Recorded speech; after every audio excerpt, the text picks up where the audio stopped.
governance and self-determination. And we are we have 4 arenas of sovereignty.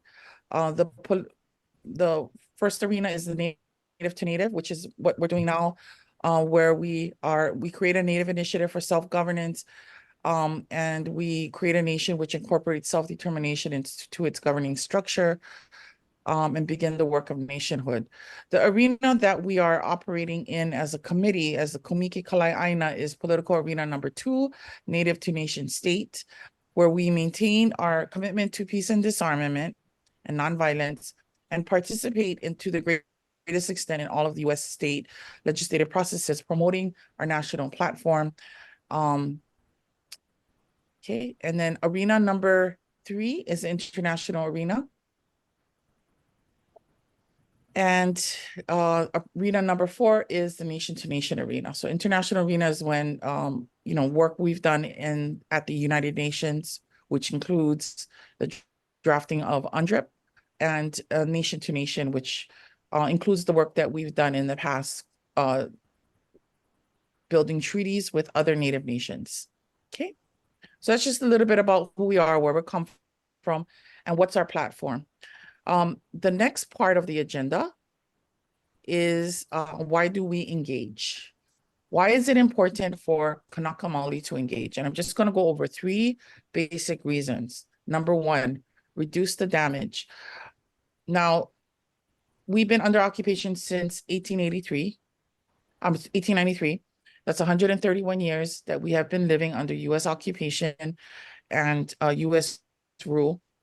And during that time, the conditions of Native Hawaiians has deteriorated. And it is important for us to engage in the political processes of our occupier in order for us to, at this point, we're just basically trying to preserve what we have and assert our rights within this system that we have now. So there are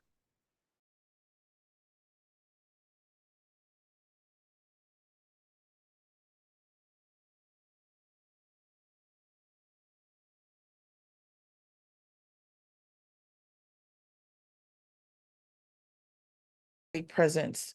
When I started working, and when we restarted the committee, I think it was in 2014, there wasn't many Hawaiians at the legislature. I believe there were like 5 Kanaka Maoli at the legislature. We weren't very visible there. And the legislature, the capital, the state capital, is where they make decisions that, whether we like it or not, affect our everyday life, right? The water we drink, the education our kids get, the roads we drive on, our traditional and customary practice rights. All of these things are determined by a group of people that work in the capital. So it's important to have a presence, a Kanaka Maoli presence there. Okay, third one, for the record. That's the third reason. So a lot of times we may not, quote unquote, succeed in passing legislation that we would like to see passed, or we may not succeed in killing legislation like House Bill 499. That was a big fight in 2021. We weren't successful in that. But what we were able to do was, for the record, put our positions down, because all the testimony that you submit becomes part of the public record. And let me give you an example of how this works. Now, when our Hawaiian monarchy was overthrown, and there was a push to annex Hawaii into the United States, there was a huge organizational push to stop that by the Kanaka Maoli people, via different political groups. One of the things they did was the Ku'e petitions. So I think it was 38,000 signatures were gathered of Kanaka Maoli families of our kupuna, saying that they oppose Hawaii being part or annexed into the United States. this is a powerful instrument and a tool, because even though it happened over 100 years ago, it is very much part of the record, the historical record.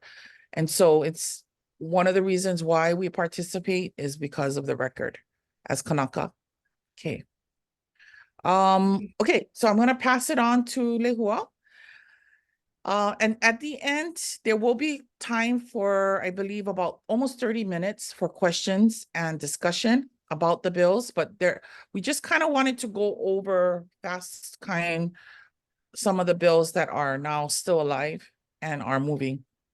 Okay, so Lehua is gonna go over the process. Thank you. Okay, so in terms of the legislative process in the state of Hawaii, the legislature usually runs from January through May. And during that process is where they make decisions that relate to um, issues that affect the whole state of Hawaii. But obviously, our focus is always um, on Native Hawaiian issues. So I hope you can see the screen that I have up. This is the website where you will get all the information about the legislature. It's capital.hawaii.gov. So this website has so much information. In fact, when I first started at the legislature in the late 90s, early 2000s, working there as a student, coming out of law school, there were a lot of things that was only available internal to staff that is now available to anyone in the public through the website. So again, this is a very useful tool that helps as you're navigating the legislative process. In terms of submitting testimony, you will need to create a login. You will need to register by providing, your email address. But again, it's a lot of information that I think can be helpful for you because the legislature, you can either go in person or now you can also testify virtually, which is huge because, again, it gives people an opportunity to testify, whereas previously you'd have to fly in if you're coming from a neighbor island if there was an issue of importance to you. Again, the website itself has a lot of information, but in case you ever have any questions, there is a public access room that is available on the fourth floor of the Capitol, as well as if you scroll down to the bottom of the legislative website, you will see under reference the link to the public access room, and that has again a ton of information about testifying, about engaging as a member of the public, understanding the legislative process. So, again, I think it's important to get um, an idea of the website. The public access room also has information that you can access virtually as well as in person to learn more about the process. In terms of different committees, if you go under the legislature, you'll be able to see the House and the Senate or different committees. Typically, the committees that we mainly monitor are the Hawaiian Affairs Committee in the Senate, which is chaired by Senator Shima Bokoro, and vice chair is Kurt Favela. We also monitor on the House side the Judiciary and Hawaiian Affairs Committee, and that committee, again, besides judiciary issues, also addresses Hawaiian affairs issues. So typically, bills will go through those committees first. And then the other committees that we tend to monitor a lot of bills are water and land, both in the House and the Senate. And then finally, once the bills make it out of those subject matter committees, they will typically go to the Judiciary Committee or the Finance and Ways and Means Committee. So, just generally, those are the committees. If you were to look into any particular committee, it will tell you who all the members are. And again, you can get all of this information on the website. Another important sort of just to awareness is the legislative calendar. So this year, every year, the legislature starts on the third Wednesday of January. This year, it happened to fall on January 17th, again, a day of significance for the Hawaiian community. And it typically goes through the beginning of May. We are now headed into a really important time in the legislative process this week. Any bills that have at minimum, typically a bill has two committees. So for example, Hawaiian Affairs, comma, Ways and Means.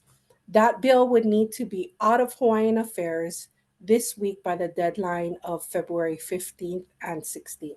So again, Helani will speak to some bills later that she would like to see make out of the first committee. And so that's why this week is a critical deadline week, and just understanding that the legislative process has these various deadlines throughout the legislative session, either first lateral, and then eventually it comes to first crossover, where the bills in the Senate need to cross over to the House, or vice versa.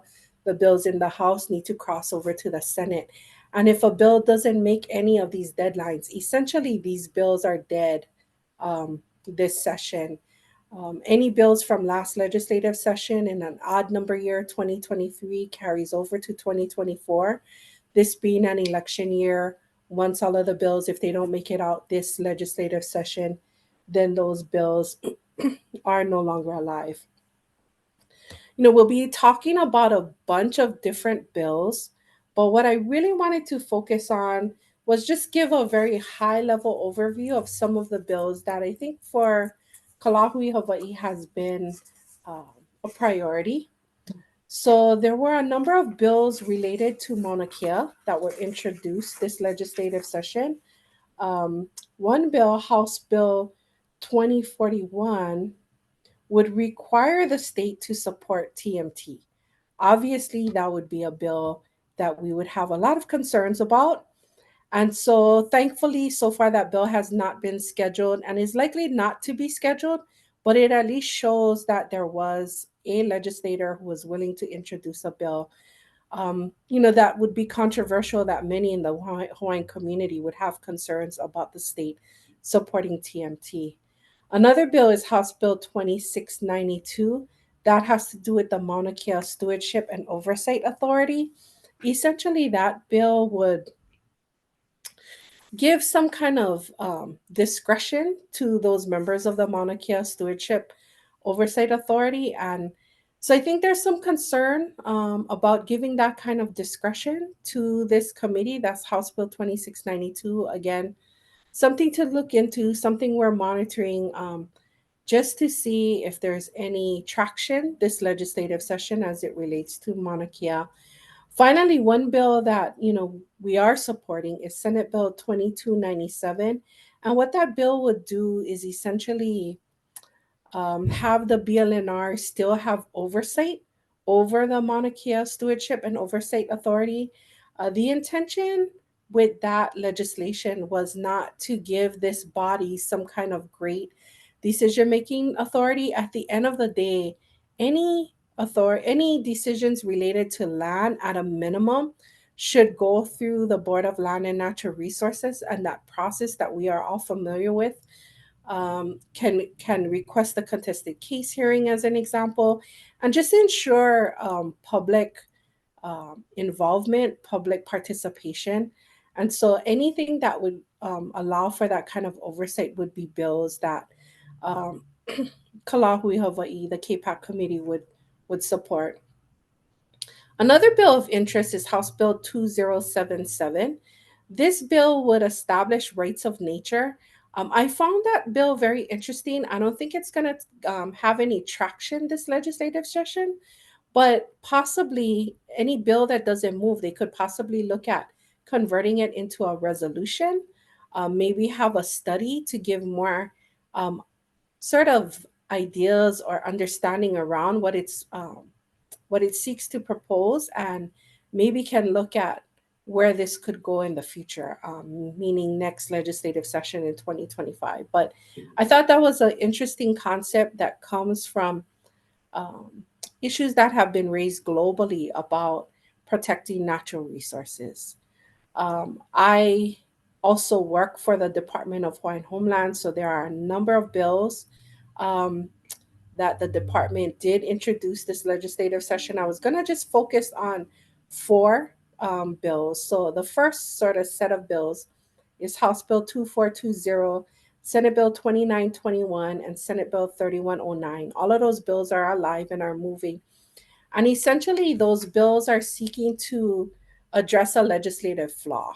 So when the $600 million was appropriated to DHHL to address the wait list, what had happened with that legislation was, if you read the actual law, it says that DHHL has until June 30, 2025 to expend those funds. In actuality, what occurred was, um, there was a review of the Constitution, and any appropriation can only extend for a certain period of time after the biennium budget. So that would be June 30, 2024. So even though the law says June 30, 2025 by Constitution, DHHL only has until June 30, 2024. Chairman Watson is indicating that he fully intends to have the funds encumbered by June 30, 2024. But this legislation would, just in case we need that time to honor the legislative intent, would give DHHL until June 30, 2025, as contemplated when Act 279 was passed in 2022.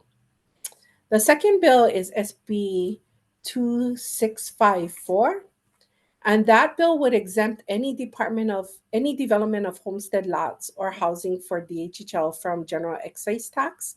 So what that seeks to do is, it'll stretch the dollar further. If we don't have to pay general excise tax, that's more funds that could be used to develop housing or homestead lots. Senate Bill 2665 would allow the Hawaiian Homes Commission to retain independent legal counsel.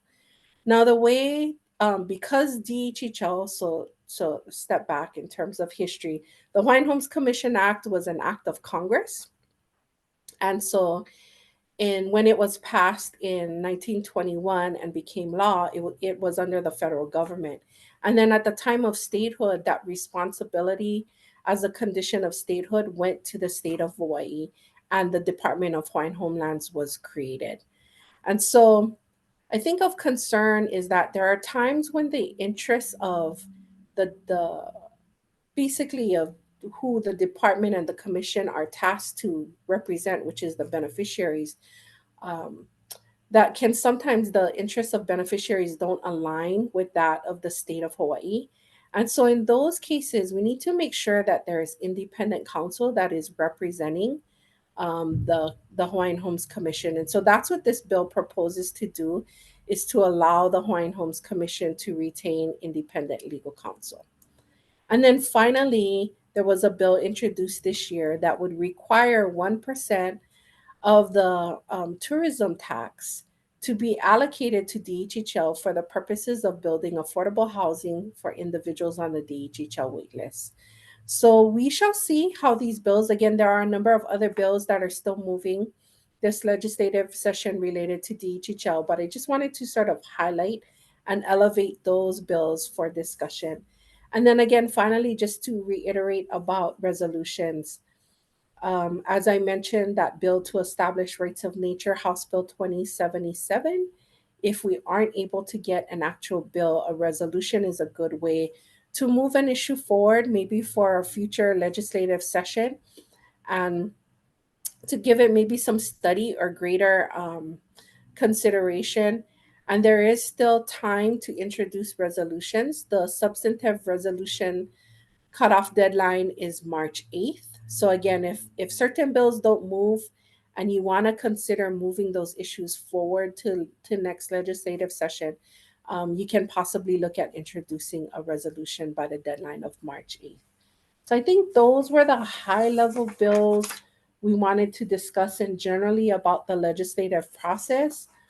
I know that oftentimes for the Lāhui Hawaiʻi Political Action Committee, the main thing we focus on is bills that pertain to Aina. You know, we all know the importance of Aina, or land, um, for our people as a whole, and so that is where the KPAC committee has chosen to spend, because of the very few resources we have. We want to spend it on the issues that are of the highest importance, and again, land and water are our primary focuses. So I'm going to just highlight a few bills. So there's one bill, House Bill 1932. What this bill seeks to do is to allow the Department of Transportation to lease lands without the Department of Land and Natural Resources oversight. On one hand, one of the reasons for doing that is because the thought process is that it'll expedite the Department of Transportation. But again, we always want to make sure that whenever it comes to INA, we have extra eyes, extra opportunities for the community to weigh in. So we would not want to see DLNR's oversight removed. And so these are one of the bills that we have concerns about, and we're monitoring through this legislative session. The next bill of concern that KPAC has actually been weighing in on for several years, the Senate Bill 2153. In prior sessions, the legislature created this Hilo Community Economic District. Again, some of the thought process is to support some of the economic development in the Hilo area. Can on one level, on one hand, that can be a laudable goal, but on the other hand, it's often with lands that are public lands, and again, the use of those lands are very critical because of its role in terms of many of what we refer to as public lands were the former crown and government lands of the Hawaiian Kingdom. So again, wanting to make sure there's extra eyes, extra oversight. And so this bill would repeal the requirement for DLNR for BLNR, the Board of Land and Natural Resources approval for lease extensions. Many of these public lands in this area were subject to 55 or 65-year leases, and they're up for renewal. And so there's this push to just renew and not have a public review of what would be best in terms of the continued use for these public lands in the Hilo area. So that's another bill that we're continuing to monitor and track through this legislative process. Two bills related to INA that we're supporting. One is Senate Bill 2759. Senator Shimabukuro introduced this bill that would prohibit the state from leasing any public lands or extending the lease of any public lands to any individual, corporation, or federal agency that is in arrears in the payment of certain monies to the state or non-compliant with a consent decree or MOA that requires environmental maintenance or remediation. We often see the federal government utilizing lands, and we've seen the environmental degradation of those lands, very many examples of them across the Pae'aina. And so the introduction of this bill, I think, is a critical first step in terms of how we as a community and as a state make sure that these lands are being used and are being stewarded properly by whoever the state of Hawaii chooses to lease these public lands to. So we'll see where this bill is. This is a good bill that we're watching through the legislative process, and we'll see if it'll be able to make it all the way through. Another bill is Senate Bill 3336. This bill would appropriate funds to OHA for the retention of third-party professionals to evaluate and address the completeness and accuracy of the public land trust information system.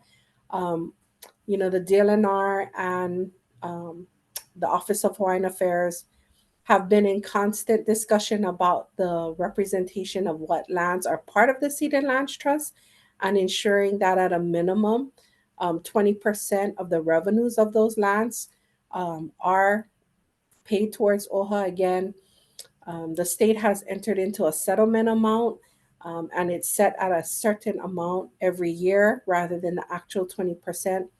But I think the underlying that of knowing what lands comprise the Ceded Lands Trust is critical. So I think this is a great first step in terms of identifying exactly which lands are part of the public land trust. So those first four bills focus on INA, and we typically, most of our work in the Lāhui Political Action Committee or the Komike Kalai INA has focused on INA. But I think this year especially, there's been heightened awareness, or at least a review of the water as well. So I sort of identified some of the water bills that are moving through the legislative process. So I just wanted to highlight three. I sort of have reservations right now as we monitor these bills.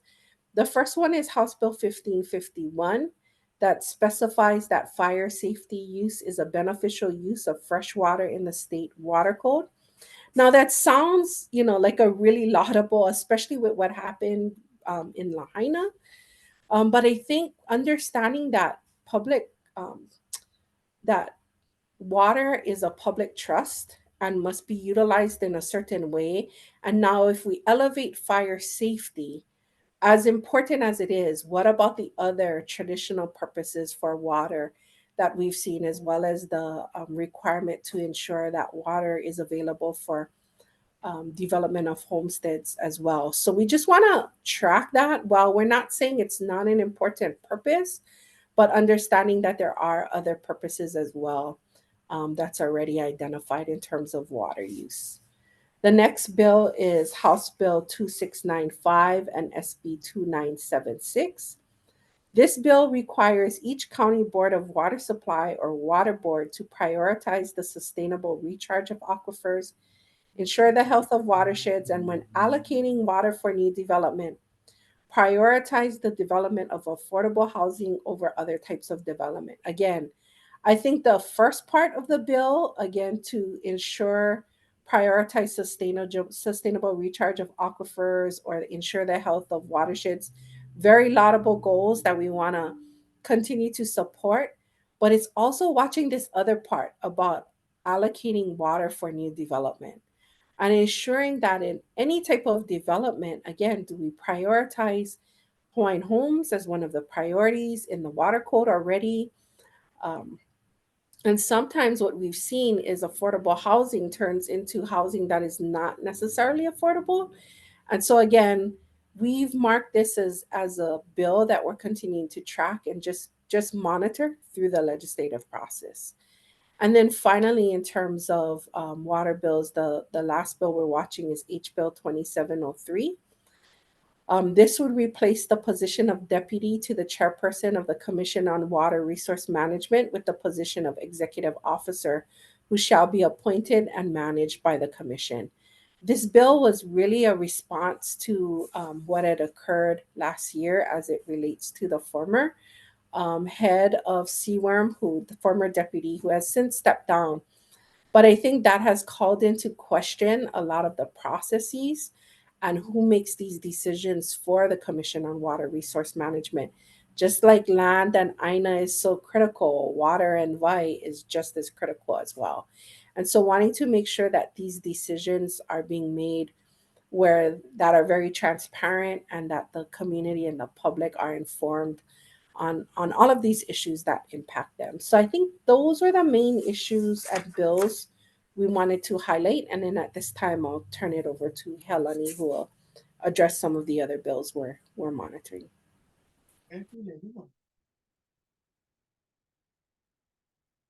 I wanted to share just a little bit before I go into, I'm going to talk about the EV kupuna bills, which is the Hawaiian burial bills.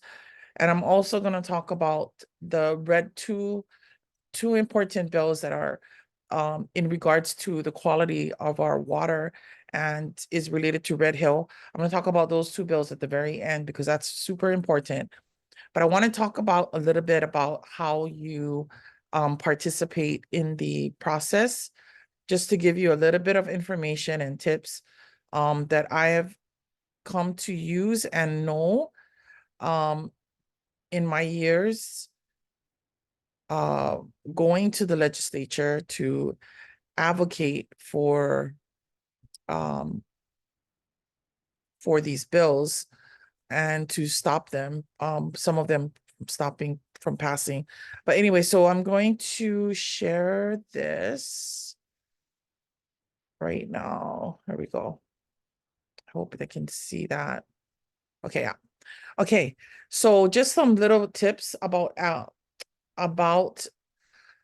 going to the legislature. If you go, especially if you're going in person, But I always say this to people, it's easier to kill a bill. So it's, you only need really like one committee to stop a bill from moving forward, or even one legislator if they're the chairperson.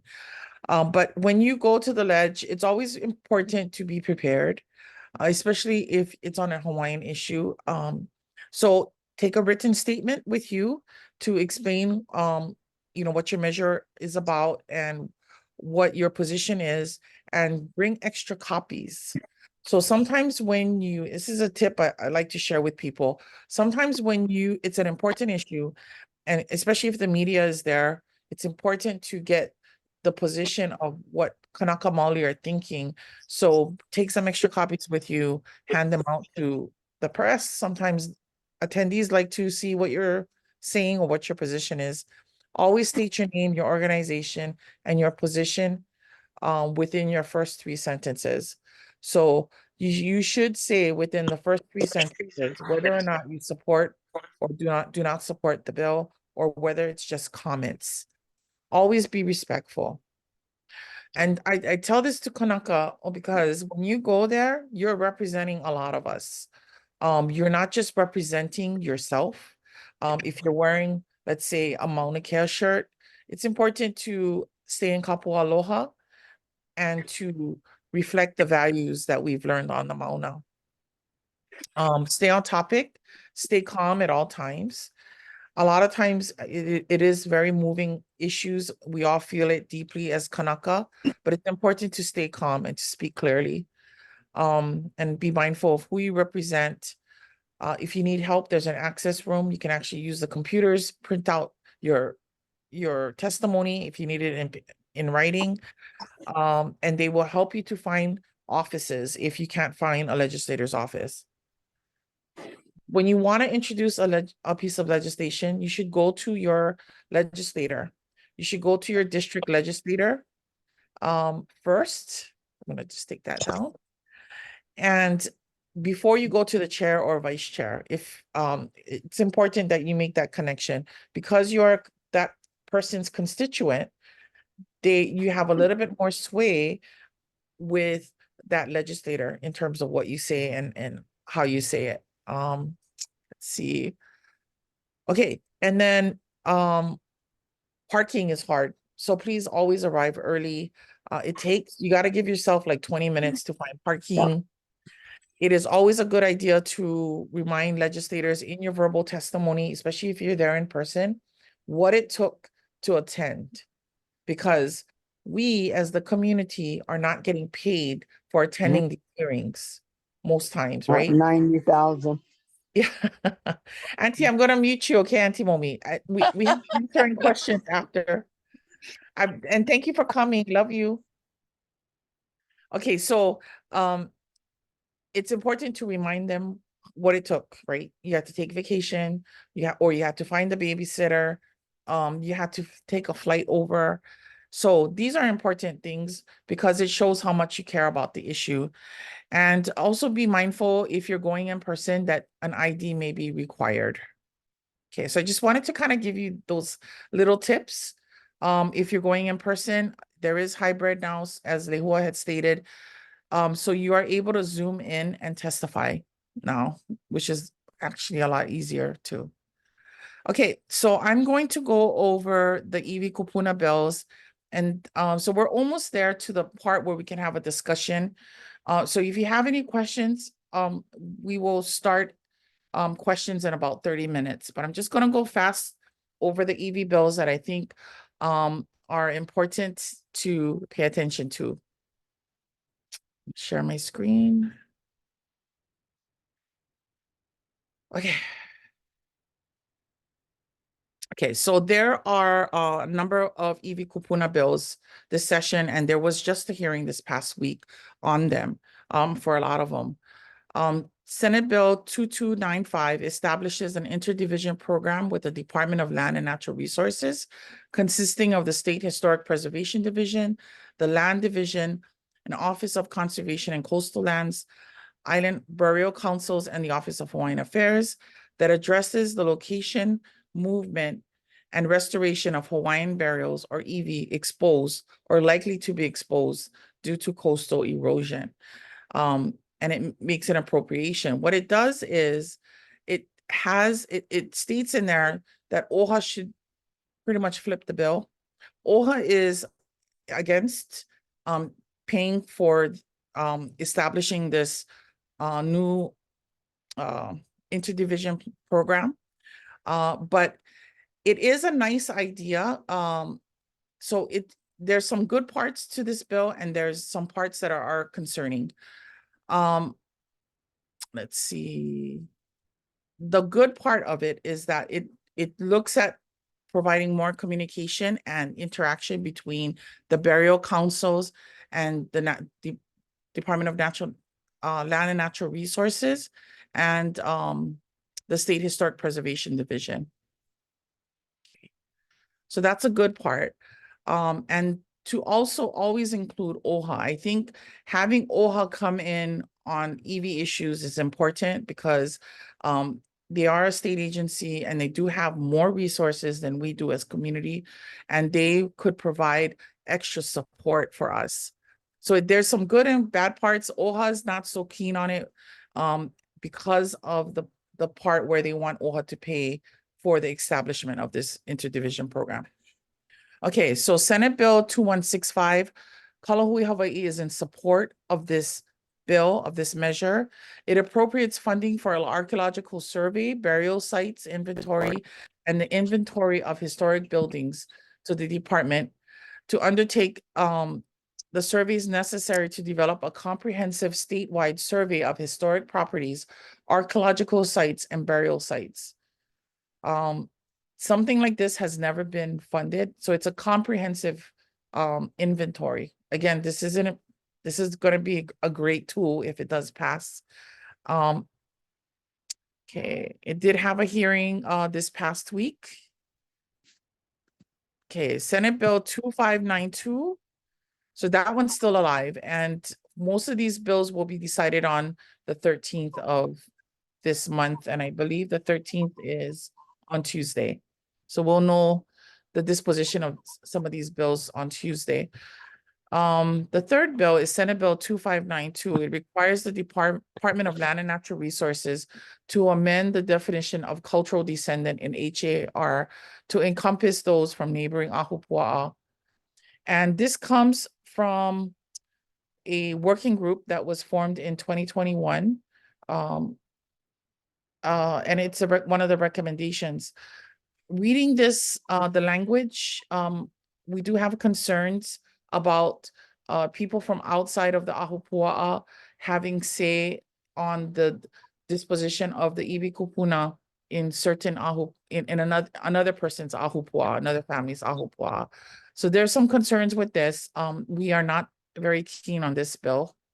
Senate Bill 2591 allows individuals and Ohana members to access burial sites on privately owned lands to identify, monitor, or record burial sites, or to conduct cultural practices related to burial sites.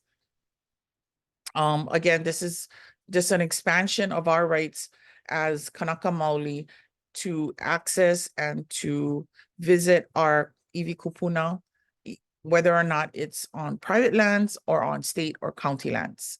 So that's a good bill. We're supporting it. It's maikai. Senate Bill 2, and that one came out of the working group as well. Senate Bill 2590 requires the Department of Land and Natural Resources to amend the definition of inadvertent discovery and previously identified in the HRI to better protect burial sites. This one is, it would be a game changer if it passes as is. What it does is it says that if you find EV in one area, and I'm just kind of generalizing, but of course it's much more complex than that. If you find EV in an area, then all other EV that you then inadvertently discover around that area would be classified as previously identified. Because if you found EV in the area, then that would actually support the position that there is EV around that area. It could be an actual graveyard. And this is a common thing that we've come across. I've come across a few times already. with EV. If you find one EV, chances are there are other EV around that EV buried. So definitely support that bill, Senate Bill 2590. And that came out of the working group. That's a great bill. Senate Bill 2589 has a companion, HB 2755, but Senate Bill 2589 is alive and it's moving. Increases the penalty for the desecration of Hawaiian and non-Hawaiian burial sites from a misdemeanor to felony. Now, this goes at the very heart of the issue, okay? There's two issues: funding for SHPD, right? SHPD is chronically understaffed, is the State Historic Preservation Division, and has caused, because of that, it has caused many problems with EV protectors and with developers. They take a very long time. It's difficult for them to monitor the whole Pai'aina. They're just one division. So funding is an issue. And here's the other issue, is accountability. No one is ever held accountable. Have you ever heard of anyone going to prison for desecrating iwi kupuna? Never. This bill would make it a felony. And that would be a game changer for us. So totally 100% support that bill that came out of the working group. And then House Bill 2261 amends the definition of historic property used in historic preservation laws to remove the minimum age and require listing on the Hawaii or National Register of Historic Places or built before August 21st, 1959. Broadens exclusion from historic review for certain types of proposed projects on existing privately owned single-family detached dwelling units or townhouses. It basically says, right now with the way the laws are, if the historic property is more than 50 years old, then it has to be, there's like a whole process it has to go under to get reviewed. Developers are very much in support of this bill. And that really, when you look at the testimonies, that tells you a lot right there. And their whole justification for being in support of the bill, in support of House Bill 2261, is that it would speed up the permitting process. So right now, 50 years would be now expanded to anything. It would historic properties would now be defined as built before August 21st, 1959, which doesn't align with the federal laws, because there's, say, if it's 50 years or older, then it needs to go under this historic property review. So this is a bill that needs to die, and we're against this bill. Okay, so those are the iwi kupuna bills and the historic preservation bills that are still alive. And I'm gonna move on now to the last part, and then we're gonna go into discussion. The most important bills here for Red Hill and for our water are these two bills: Senate Bill 2923 and House Bill 2268. These are the bills that would establish a clear and enforceable legal standard for full remediation. So even the Red Hill Hawaiʻi bills wouldn't do that at this point. It establishes what is not clear. The military, they have defewed Red Hill, but there is still fuel in our water, in our aquifer here in Oahu. It is not clear what would be it is not clear when remediation would be done. That nothing has been outlined legally. And so this would legally outline that. Part of the issues that we're having, those of us that are on the Community Representation Initiative and those of us that are advocating for clean water here in Hawaii, is the fact that the environmental action levels, the quote unquote Department of Health safe levels of the acceptable levels of fuel that is allowed in our water, in our drinking water, is too high.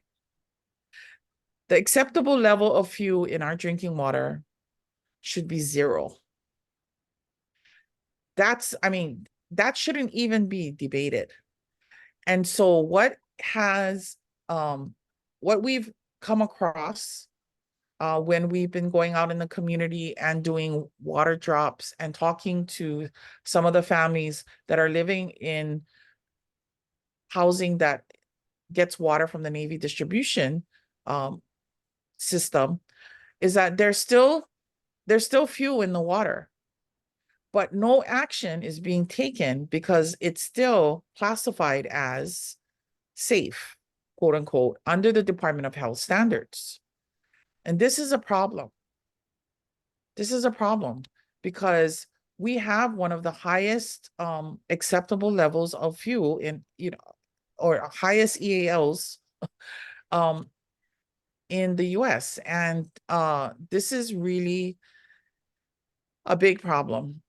We cannot have fuel in our water. And because the Department of Health has the EALs, the environmental action levels, so high, nothing is being done about families who are chronically having fuel coming out of their faucets, their shower heads, and their water hoses. So that's a real issue. So this is a really important bill. It's going to die. These 2 bills are going to die unless we call for a hearing before the lateral deadline. I believe the lateral deadline is on this Thursday. So we need to call Senator San Buenaventura. You can email her or call her. I mean, do it tonight if you can. Or Senator Gabbard or Senator Gabbard. There's his email, Senator Gabbard at capitalhawaii.hawaii.gov. His phone number's up here. Please ask Senator Buenaventura and Senator Gabbard to have a hearing for Senate Bill 2923. If they do not have a hearing before Thursday, the bill will die. Also call Rep. Ichiyama. She is the Water and Land Chair, and Rep. Lowen, and ask them to have a hearing for House Bill 2268. They're the same bill, they're companion bills. So that's an important next step that we all need to do, either tonight or by tomorrow at the latest. The script is real simple, and I'll post this up. Mahalo to Sierra Club for getting this out to all of us. And then we will be posting updates on our website at klhpoliticalactioncommittee.net. And you can go to the Kapikala 2024 tab. We'll just be posting our positions on the bills. It's not all up yet, but we will be posting. We will have another meeting like this to kind of update the community on these bills and where they're at after or around the crossover, which is in, how long more is that, Lehua? Is that like in a few more weeks? A couple more weeks, yeah. So crossover is in March. So March 1st, and then the bills have to cross after that. So the bills have to go from, so whatever bills pass through all the committees and the floor of the House will cross over to the Senate, and all the bills that went through the committees of the Senate and the Senate floor crosses over to the House.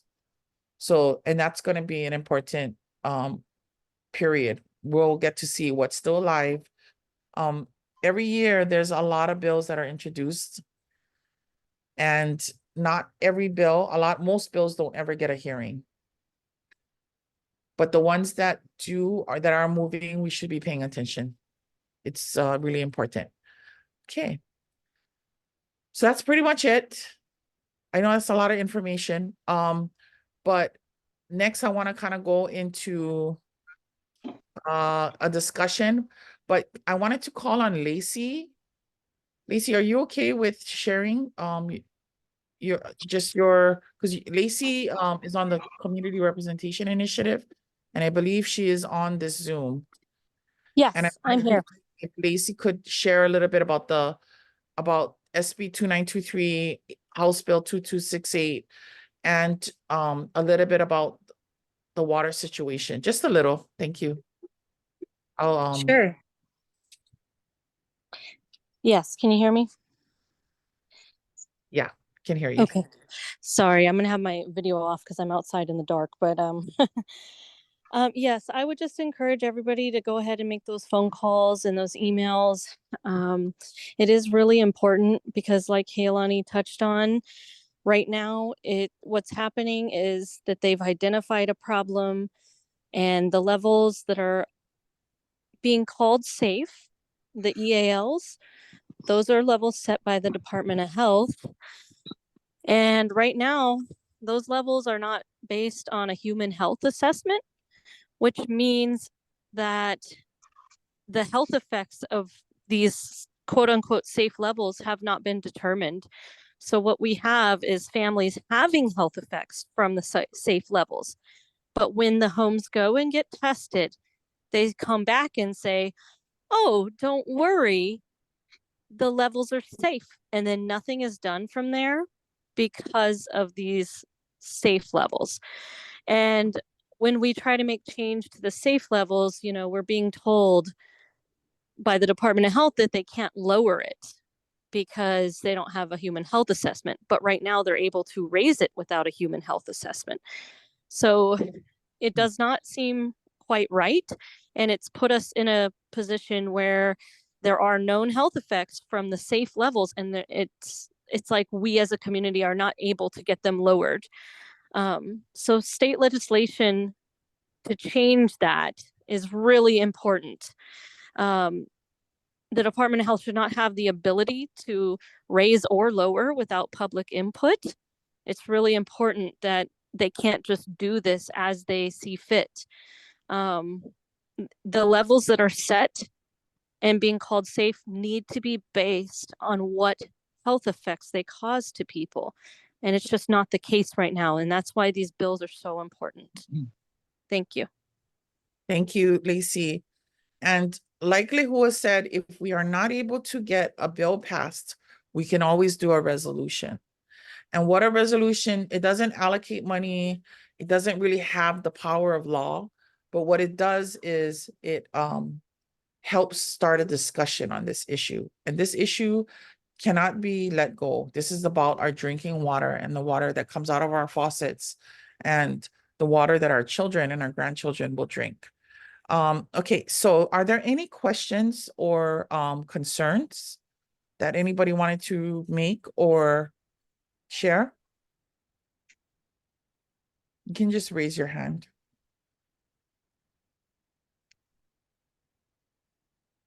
Okay. Anything else? Anybody? Okay. Sorry, Helani, I just wanted to ask if the bills will be listed on Facebook or if it's Yeah. already listed. Okay. Yeah, I'll list them. I'll list them Okay. on Facebook, and then yeah, I'll put it on that website too, on our klhpoliticalactioncommittee.net website. Okay, thank you That so much. you can just monitor. Yeah, And you may not agree, people may not agree with what the position is we have. But again, we had kind of explained what our platform is and what our goal is here. So oh no, yeah, I agree. I you. agree.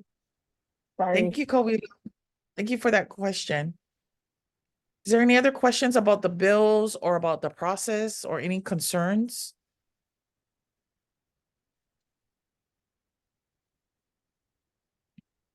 Like, what did you did I describe some of those bills okay? I mean, because I didn't have maybe not all the information for some of the bills, but No, sure. there And any? I just appreciate everyone here. I know we went through a lot. Helani and I thought about doing a PowerPoint to try, and I know it's a lot of information to take in.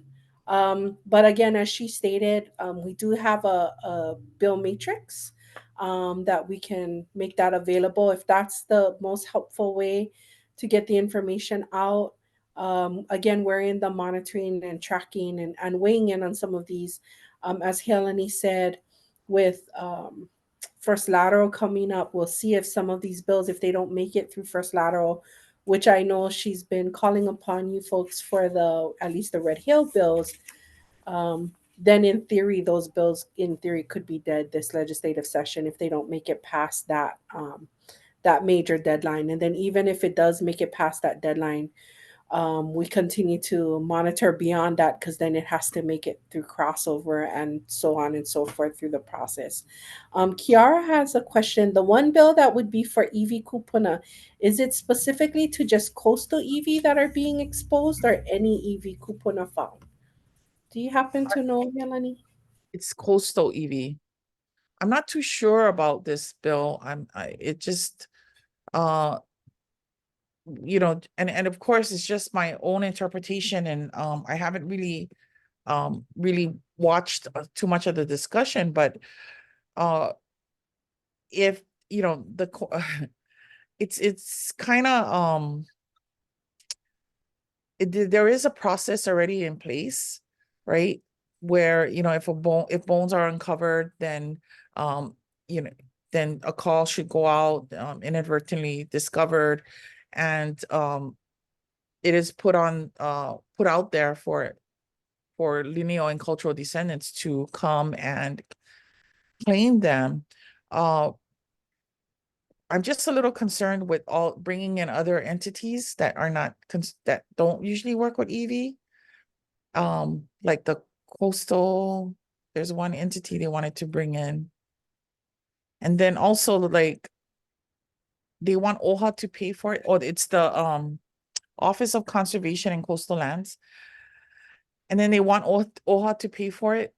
What if, you know, it's the coastal deterioration is on the coast of a hotel and we're going to pay for that? You know, I mean, it's just every situation is different. And I think with the EV kupuna, it is very complex. And that's why we have issues with Senate Bill 2592, because every area is different. And for example, and I'll give you an example. If you are from the east side of Molokai, it would not be a good idea to stick your nose into EV in the next valley over, because each EV is particular families are from each valley. And so for example, Kamalo is where my husband's family is from, and the EV there are all his family. But if you go to the next valley over, or the next area over, Kapuale, that's a different family. So every little area is particular to certain families. And so that's why something like Senate Bill 2592 may not work for all communities. And so that's the only thing with doing like island-wide, like Paeaina-wide laws. So, and of course, this is just our interpretation of it. Okay, so any other questions? Yeah. Are there any bills related to Kuleana lands that's coming up in this legislative session?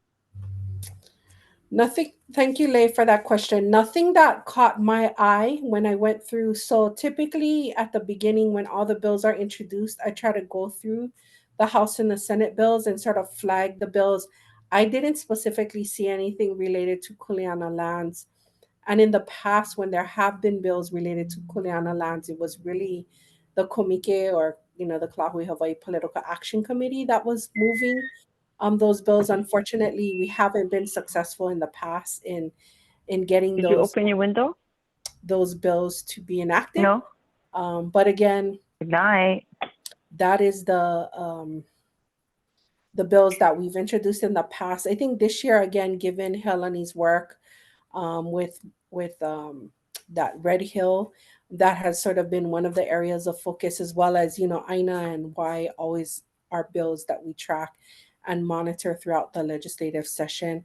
I know Lacey, this was more directed to Lacey from Tara, but about sharing this information at the neighborhood board. I think those are great opportunities different neighborhood boards have different communities within them. So I myself have in the past presented to, say, like the Nanakuli neighborhood board. Most of those members are um, homestead residents, and so they're specifically interested in DHHL related type issues.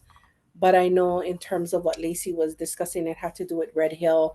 So I think that could be a great opportunity. I know Helani and others on this call are engaged on that level, and so if that's helpful at all, I think we're more than willing to make whatever information that would be helpful to any of the neighborhood boards throughout the primarily through on in the city and county of Honolulu. I don't know if Helani had anything else to weigh in on any of these comments or questions.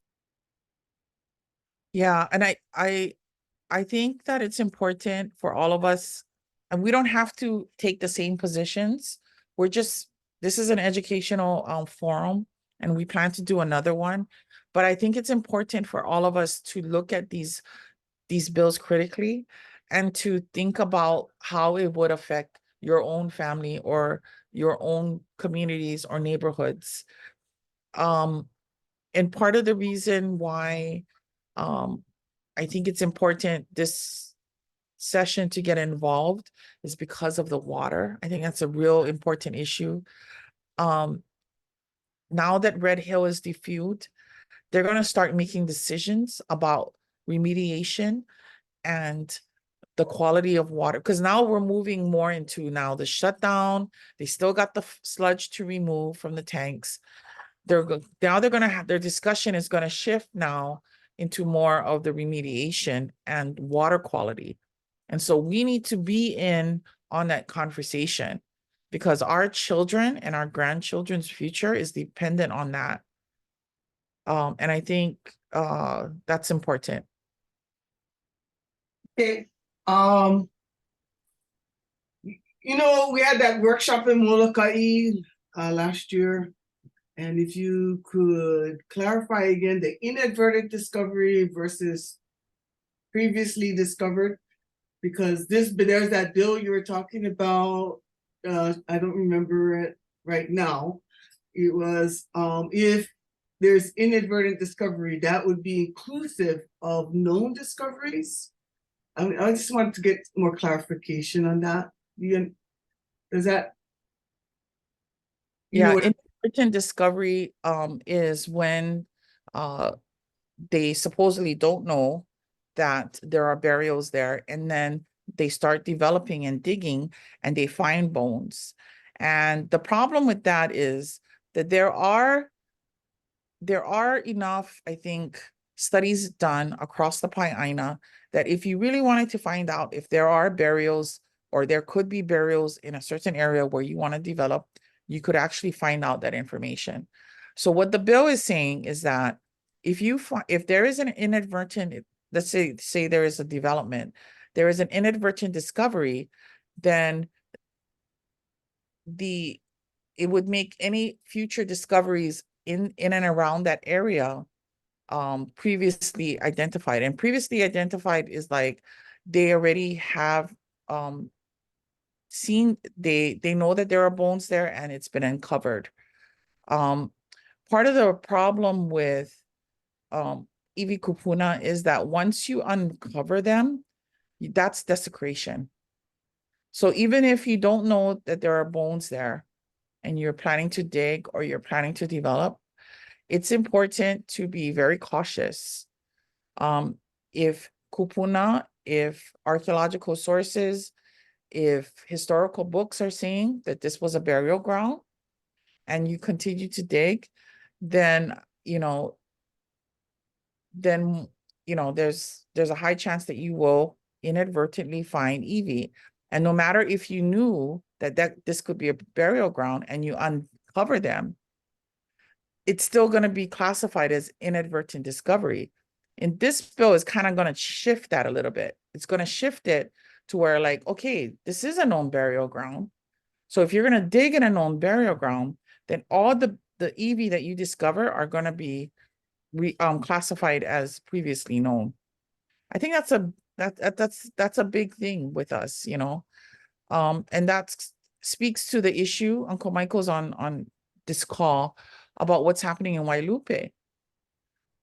Every source, I mean, there's archaeological studies from the 1920s that say that Wailupe, this area where we are taking care of, the Pu'uhonua o Wailupe, is a burial ground.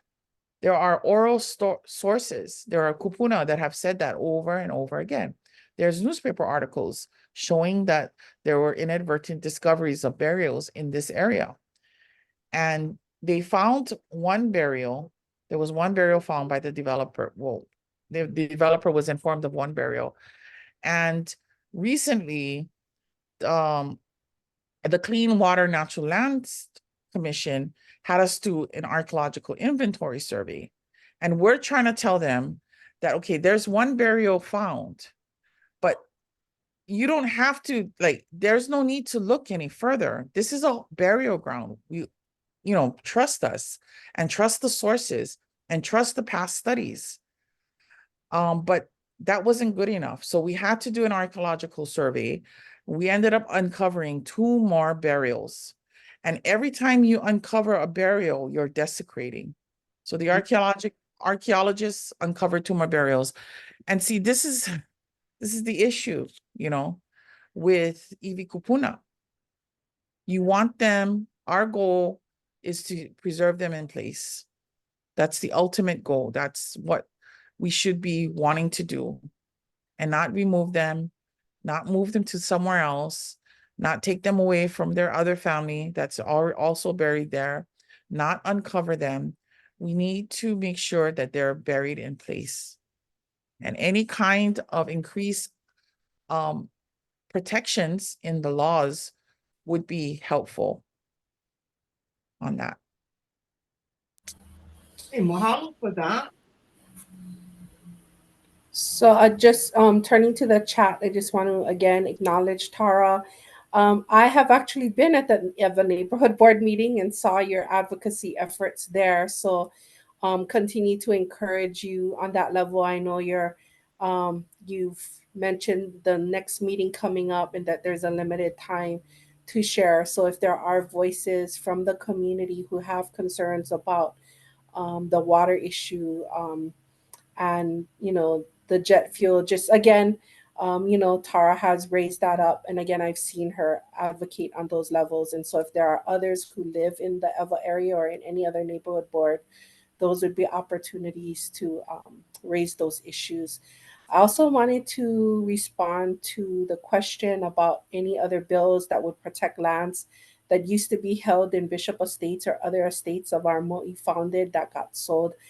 I have not seen any such bills. And again, we usually do a pretty good job of checking any bills that deal with Aina or water.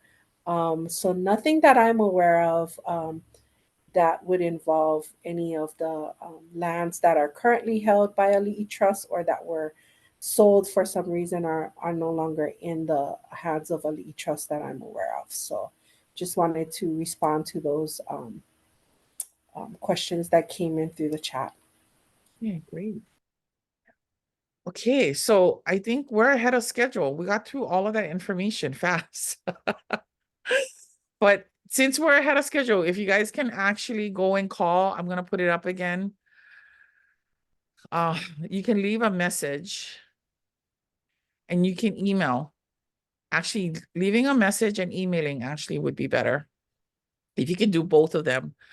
So you need to call Senator Buenaventura or email her.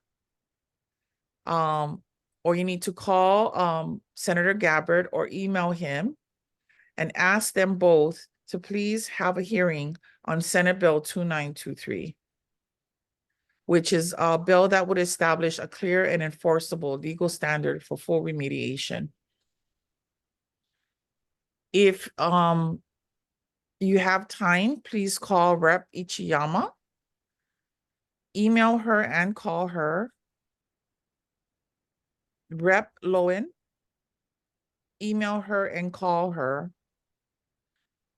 to ask them to please have a hearing on House Bill 2268.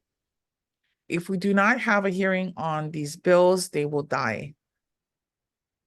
And this is pretty much the only way, the only avenue right now that we can legally set the standard for remediation. Remediation is like not well defined at this point. Lacey, please correct me if I'm wrong, but it just seems like a very vague term at this point. What is remediation, and what are we should be setting the standards for the military to clean up the water. Okay, and then Tara, go ahead.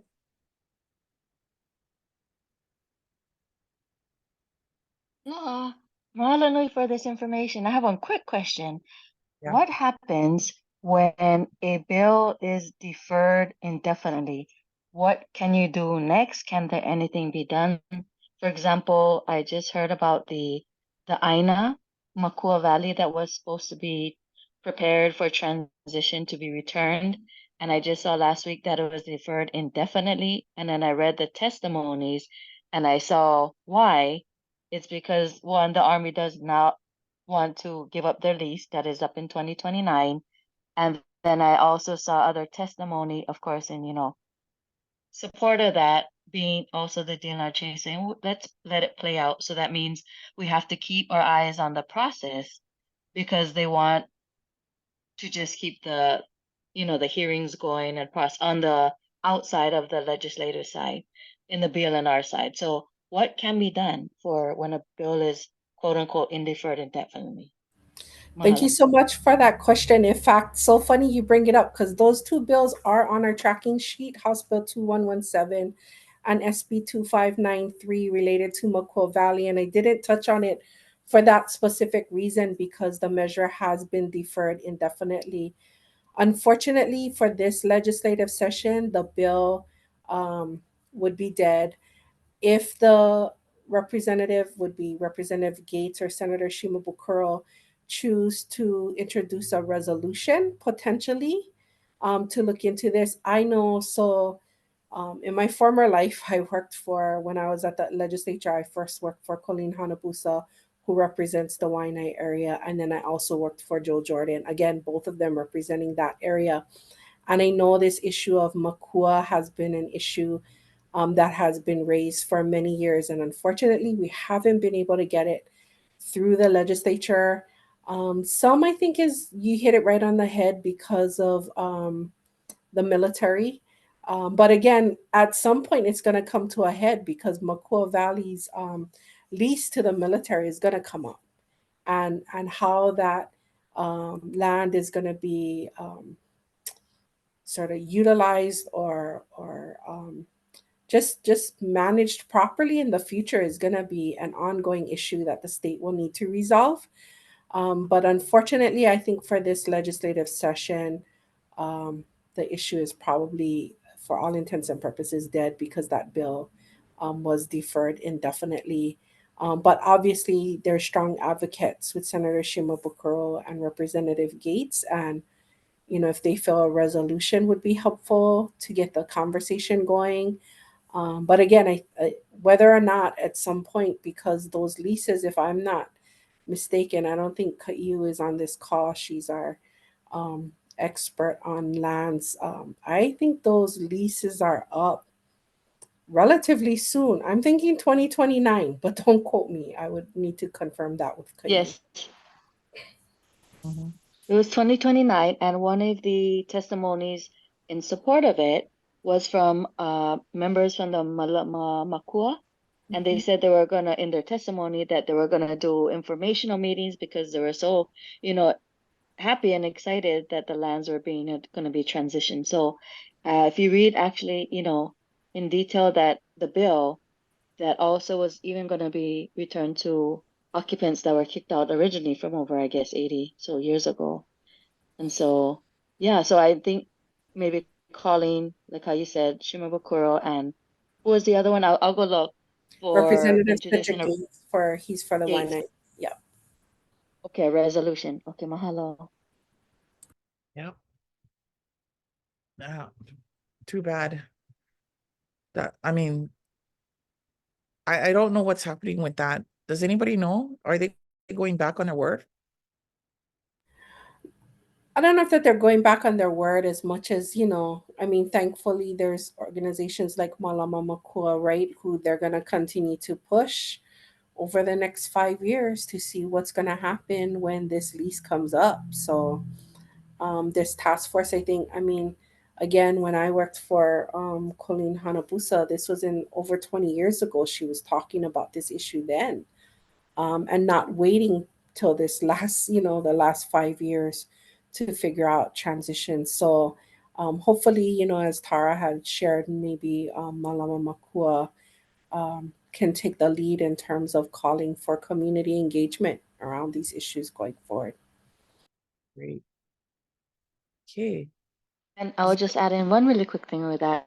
If you read the testimonies for that specific bill, you can see exactly, what's happening and the why, from the DLNR chair testimony, as well as that military MAC group as well. It's like a liaison. You can see what they say as well. So it's kind of, really clear what's happening. Yeah. Yeah. And I think the military leases is very much tied to what's happening with Red Hill. They're trying to pat themselves on the back for literally cleaning up their own mess right now. They defueled almost 100 million gallons of fuel from the Red Hill tanks. They still have to take out the sludge that's left at the bottom of the tanks. But there's still fuel in the water. There's still fuel in the soil. We don't know what else they're storing in the facility. There's still 900 gallons of PFAS, which is forever cancerous chemicals that once they enter into the environment, never go away. They're still dumping millions of gallons of so-called quote unquote filtered water into Halava Stream, which then goes down into our oceans. So there's a lot of things that still yet have to be done. And what has been concerning is that the governor has said that the way, because of the Department of Defense defueling the Red Hill tanks, that it's going to work in their favor when it comes down to renegotiating the leases. And that's a problem, because it's not done yet. Until the sludge is removed, until the fuel is removed from the INA, until the toxins are removed from our water that the military put there, until the families get justice, until the families get clean water. I mean, there's still families dealing with contamination issues. It's not over. Red Hill is not over. And we shouldn't be patting anybody on the back, especially the military, for doing what they're supposed to be doing, which is cleaning up their own mess. And unfortunately, it looks like they're trying to use the defueling of Red Hill as a campaign, as a community campaign to make their image a little bit more positive out there, in terms of how they're handling the cleanup and how they're defueling. And that is something they're going to be using in their corner of the arena to push for the renewal of the leases. And that's what we need to watch out for too. Is there any bills about leases, Lehua, in this ledge session? So the bills related to leases is the one I told you about, DOT, where DOT would have their own authority outside of BLNR, which is right now, in order to lease lands, it has to go through that BLNR oversight. So that's House Bill 1932. I also mentioned the lease extension for that Hilo Community Economic District, SB 2153. There are some administrative bills that DLNR introduced that are alive in the Senate. So we'll have to see how those bills move forward through this legislative session. At least they were deferred in the House. So only the Okay. bills in the Senate are alive. But the Senate has an interesting mix because besides DLNR's administrative bills, which is seeking more, um, giving DLNR more authority. On the flip side, there are some bills that were introduced to limit DLNR's authority without getting authorization or without approval of the Board of Land and Natural Resources. So, again, those bills are all pretty much in the Senate that are moving. It looks like the House bills were deferred. So that could be an interesting way to see what the Senate moves forward, meaning they may expand DLNR's authority, but they may require that all of these decisions go to the Board of Land and Natural Resources and are not made at the department level. So we'll have to see what actually comes out. And then because the DLNR's bills were deferred in the House, if they do make it out of the Senate and they cross over, it'll be interesting to see what the House does with those bills since they deferred the bills that were originally heard. So we'll have to see through the process what makes it out. But I know in prior years when we've monitored land INA type bills, there have been way more bills of concern. Um, so I'm sort of slightly encouraged that there isn't as many as we've seen in prior years. But I think partly why there isn't as many is some of those bills we've had concerns about were actually enacted into law, right? So like the school facilities, which gives the schools and DOE all this authority over what is really public lands, HHFDC and lands for housing. So things that we've weighed in on over the years, unfortunately, have passed. So again, this year, I'm not seeing as many as we've seen in prior years, but I don't know if that's just a reflection that the bills have passed in prior legislative sessions. So Right. Okay, great. So any other questions? We can end early then. If not, Tara, do you have your hand up or is Yes, that I do have. okay? Yeah, I have two quick ones, and I'll just say it. So, I am concerned because it does deal with, I think, Aina Hawaii, EV, or whole island. The two ones about the nuclear energy, and the second one of them was like a nuclear dumping of nuclear something with waste, nuclear waste in Hawaii without the approval needed by the legislature. I forgot the number for that one. That's one of them. So if you have any information about that. And the second one, comment I was going to make is that this legislative, I guess, the process and how does I believe, shucks, I don't know if it was a new attorney general position that I think the governor Josh Green appointed, because I just saw him. He was like the lawyer for HHFDC against Ohana, trying to stand their lands in Waihole. And now he just got appointed to a new position from HHFDC. And I believe it's a higher position in the state. And the last name, I believe, is Kanahele. So do you know how that works and comes into play? Maybe the process, maybe not legislatively, but in this state system. Yeah. so So the concerns there. I'll take the first question. If I'm not mistaken, the two bills that came up when I searched nuclear on the Ledge website is House Bill 1516, which establishes a Nuclear Energy Commission within DBED to study the feasibility, risk, and benefits of developing nuclear energy generation facilities in Hawaii. That bill was a triple referral and it didn't get scheduled. So, for the most part, it doesn't seem like it would move this legislative session. The next one is House Bill 1741, and it's repeals the provision of the state constitution that prohibits the construction of nuclear fission power plants unless approved by a two-thirds vote in each house of the legislature. That bill was referred to two committees but hasn't been scheduled yet. So I think the likelihood of those bills moving, if these are the bills that you're referring to, seems very unlikely to move this session. Now, whether a resolution will be introduced, that remains to be seen. But based on what I looked up, if it was another bill beyond that, beyond what I just referenced, then we can try and find it and look it up. With regards to the HHFDC, I'm not familiar with if I don't want to speak out of turn, but the appointment that I'm aware of is a former Attorney General, Ryan Kanaka Maoli, who is now the Deputy Director of DLNR. I'm not sure if it's not a Kanahele, so I wasn't sure if I had the Yes. correct. Okay. Yeah, sorry, kalamai. So Hamakaole. yeah, Kalamai, kalamai. I yeah, apologize Ryan for that. Kanaka Yes. Maoli So was a what does that mean as far as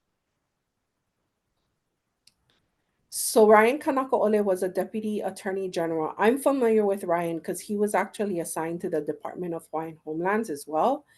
And it appears that I don't know the circumstances with which the former deputy director, Lara Ka'akua, it appears she must have stepped down, and he was appointed by the governor to be the deputy director for DLNR. Any appointment like that needs to get the confirmation of the Senate.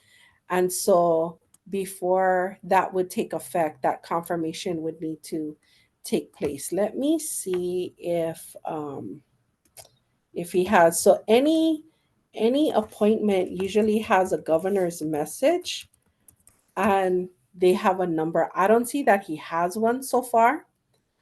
So that name will need to come down from the governor and the Senate.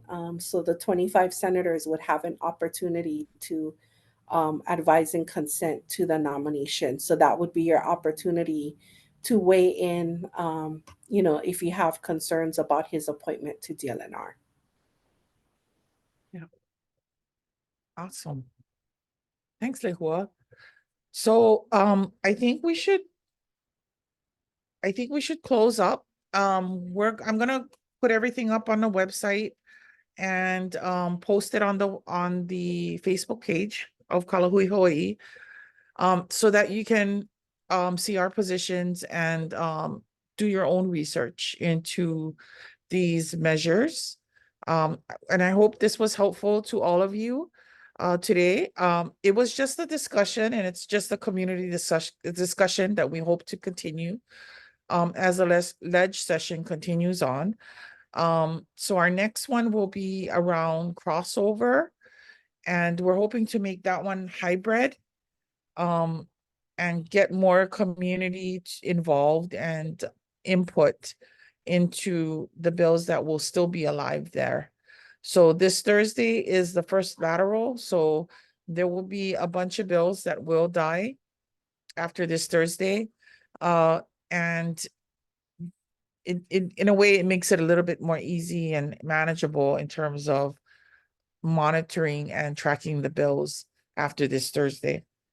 So if there's no more questions, and I think we've covered everything, but we will continue trying to educate. I'll put up also a outline for testimony, so that you can kind of format the testimony in a professional way. And I've given I presented, use these forms. I'll post them up in workshops I've done in the community, to ensure that our voices get heard. It's important to understand the process and to represent Hawaiians well. I'll just say that. But thank you guys so much for coming. And thank you, Lehua. And thank you so much to Laura and Jenny, our two interpreters who are here on this Zoom, who have volunteered their time to ensure that our deaf community can participate as well in the discussion. And it's important that all of our voices get heard. Mahalo nui loa. Aloha, everyone. Okay.